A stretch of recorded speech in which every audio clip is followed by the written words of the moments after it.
Maka persiapkan diri kita akhul Islam. Persiapan berupa makanan bukan. Persiapkan batin kita.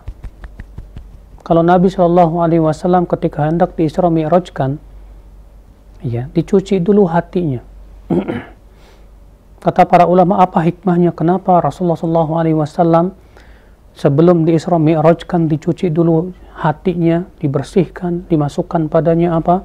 Keimanan, dikeluarkan padanya kotorannya. Kenapa hikmahnya? Karena Rasulullah hendak bermunajat dengan Allah, bertemu dengan Allah Jalla wa'ala. Berarti akhal Islam, agar kita nanti di bulan Ramadan, munajat kita benar-benar bisa murni di bulan Ramadan, bersihkan dulu hati kita. Dengan cara apa? Kita bertaubat kepada Allah. Kita memohon ampun kepada Allah Subhanahu wa ta'ala. Ya, saudaraku sekalian, ikhwatul Islam azani Allah wa iyyakum. Ya, karena ketika hati kita kotor, akhi, kotornya hati itu sangat berpengaruh kepada ibadah kita. Ketika hati kita kotor, ibadah kita pun akan terkotori. Contoh misalnya kalau ada orang yang terkotori hatinya karena ketidakikhlasan. Wah, ini bahaya. Orang yang hatinya mengharapkan pujian manusia, selalu mengharapkan ketenaran, mengharapkan popularitas dan yang lainnya. Saat kotoran hati itu masih ada melekat, masuk padanya bulan Ramadan, akhirnya apa? Dia berharap pahala, dia berharap pahala tapi juga berharap apa? Pujian manusia.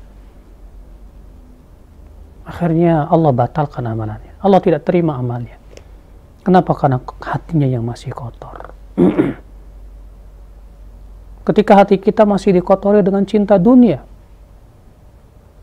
yang sangat berlebih, akhirnya apa yang terjadi? Berpengaruh di bulan Ramadan kita malas ibadah.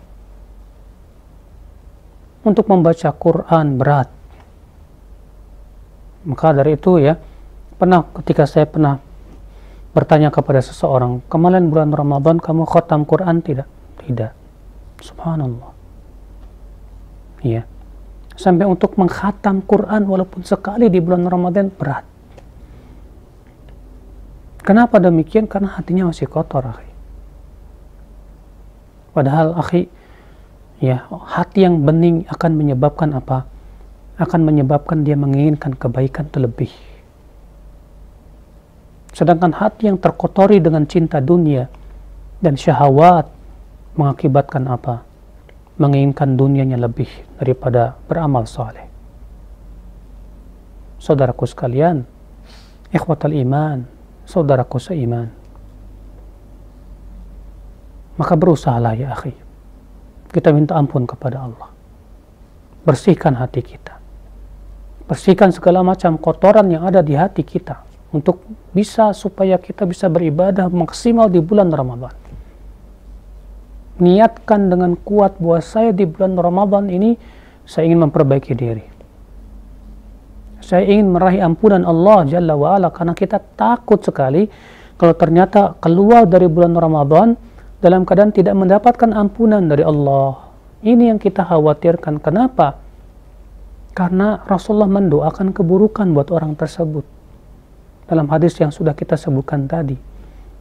Apa kata Rasulullah? Syaqiya abdun, celaka seorang hamba yang masuk padanya bulan Ramadan, kemudian keluar dari bulan Ramadan dalam keadaan dia tidak mendapatkan ampunan Allah. Bayangkan, yang berdoa siapa? Malaikat Jibril.